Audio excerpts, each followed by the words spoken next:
জনাব সোহরাব হাসান, আপনার কাছে যেতে চাই নির্বাচন ও রাজনীতি নিয়ে সম্প্রতি পাল্টাপাল্টি বক্তব্য দেখছি, যেটিকে জনাব জুনায়েদ সাকি বলছেন যে একটু দ্বন্দ্ব তৈরি হয়েছে, ঐক্যের জায়গা দরকার। আপনি কিভাবে দেখেন, সংস্কার নির্বাচন নিয়ে কোনো ভিন্ন রাজনীতি চলছে বলে মনে হয় কিনা? ধন্যবাদ। মানে পাল্টাপাল্টি বা মত দ্বিমত, অন্য মত, এত গণতন্ত্রের অপরিহার্য অংশ, সৌন্দর্য। সুতরাং একজনে প্রশ্ন করলেন, সেটি আরেকজনে উত্তর দিলেন, অথবা অভিযোগ করলেন, সেই অভিযোগের পাল্টা অভিযোগ করলেন। সেটার মধ্যেও যদি সেই অভিযোগের ভিত্তি থাকে, তাহলে তার মধ্যেও কোনো অন্যায় নেই। কথা হচ্ছে, একটা গণতান্ত্রিক সমাজে পারস্পরিক সহমর্মিতা, সহযোগিতার মনোভাব এবং সহিষ্ণুতা এবং আস্থা থাকা দরকার, ন্যূনতম আস্থা। বন্ধু জুনায়েদ সাকি অনেক ব্যাপারে বলছে, কিন্তু এই যে আস্থার সংকট এটা তৈরি হয়েছে। কার দায় বেশি সেই বিতর্কে না যেও, আর নতুন রাষ্ট্রের বন্দোবস্ত সেটা খুব কঠিন বিষয়, আমরা চাইলেই হবে না। কারণ আমরা রাজনৈতিক সংস্কারের ব্যাপারে খুবই উদ্গ্রীব। নানা সংস্কার কমিশন, নানা প্রস্তাব, সুপারিশ, বক্তৃতা, বিবৃতি, কিন্তু রাষ্ট্রের যে মৌল কাঠামো অর্থনীতি, সেই অর্থনীতির কোনো সংস্কারের কোনো উদ্যোগ নেই। সুতরাং অর্থনীতি যদি ঠিক না থাকে, 5 আগস্টের অর্থনীতি আগে যে অর্থনৈতিক ব্যবস্থা ছিল, 5 আগস্টের পরে গত 5.5 মাসে কি অর্থনৈতিক ব্যবস্থার কোনো বদল হয়েছে, কোনো পরিবর্তন এসেছে? বরং আমরা তো দেখলাম যে বাংলাদেশের ইতিহাসে কখনোই এটি হয়নি যে অর্থ বছরের মাঝামাঝি সময়ে এসে শতাধিক পণ্যের উপর ভ্যাট বাড়ানো হলো। পরবর্তীকালে সরকার সমালোচনার মুখে কিছু কিছু সেটা প্রত্যাহার করেছে। সুতরাং আমরা আওয়ামী লীগ সরকার জবরদস্তি করেছিল। তারা জনরায়, জনগণের আকাঙ্ক্ষা উপেক্ষা করে, জনগণের আকাঙ্ক্ষাকে শক্তি বলে দমিয়ে রেখে এমন একটা শাসন ব্যবস্থা চালু করেছে যেটি মানুষের এই বিস্ফোরণটা ঘটেছে।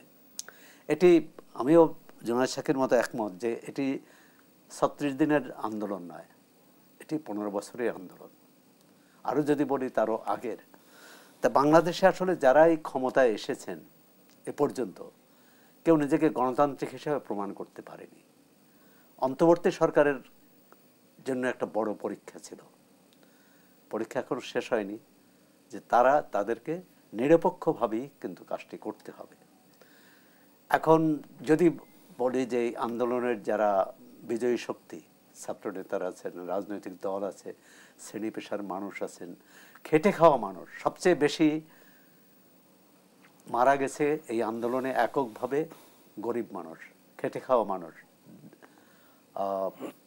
এবং যারা আবার তারা কিন্তু যারা আন্দোলনে অংশ নিয়েছিল তারা আবার তাদের নিজ নিজ পেশায় ফিরে গেছে।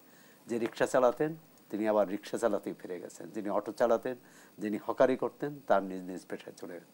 তাদের কাছে কিন্তু এই রাষ্ট্রের কাছে খুব চাওয়া পাওয়া নেই, তারা রাষ্ট্র ক্ষমতায় যেতে চায় না, বা রাষ্ট্র ক্ষমতায় যেতে হলে তাদের যে ব্যবস্থা দরকার, যে পদ্ধতি দরকার সেটা তো আমরা করিনি। সুতরাং তারা একটু শান্তি চায়, একটু স্বস্তি চায়। এক হচ্ছে যে 15 বছর ভোট দিতে পারেনি, তারা একটা ভোটের অধিকার চায়। দ্বিতীয় হচ্ছে একটু স্বস্তি চায়, তারা যে কর্মসংস্থান চায়। এই যে কোটাবিরোধী আন্দোলনটা এই ব্যাপক জনভিত্তি পেল কেন?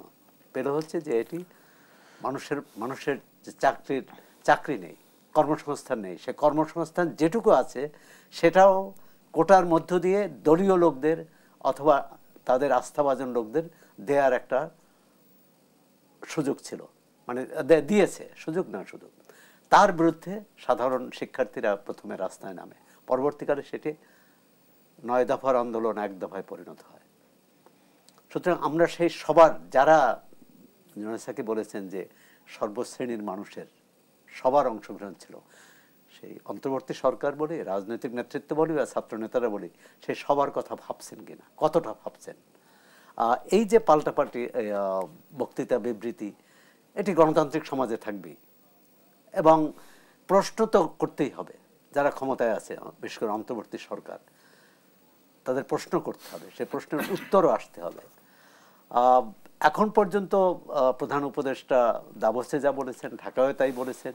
যদি রাজনৈতিক এবং কিছুটা রাজনৈতিক দলগুলোর উপরই দায়িত্ব দিয়েছেন যে তারা যদি কম সংস্কার চায় এবছরের মধ্যেই নির্বাচন হবে। তা ইতিমধ্যে নির্বাচনী হাওয়া শুরু হয়েছে। এই যে পাল্টাপাল্টি বক্তৃতা বিবৃতি, এর মূল উদ্দেশ্য কিন্তু নির্বাচনে কার পক্ষে জনমত নিয়ে আসা যাবে। বিএনপি তার কৌশল নিয়েছে, বিএনপির সহযোগী দলগুলো তাদের মতো কৌশল নিয়েছে, এবং ছাত্র নেতারাও মনে করছেন যে তারা যেহেতু এই আন্দোলনে তাদের অগ্রণী ভূমিকা ছিল, নতুন রাজনৈতিক যে যুদ্ধ সেখানেও তারা জনসমর্থন পাবে, এটাই তাদের বিশ্বাস।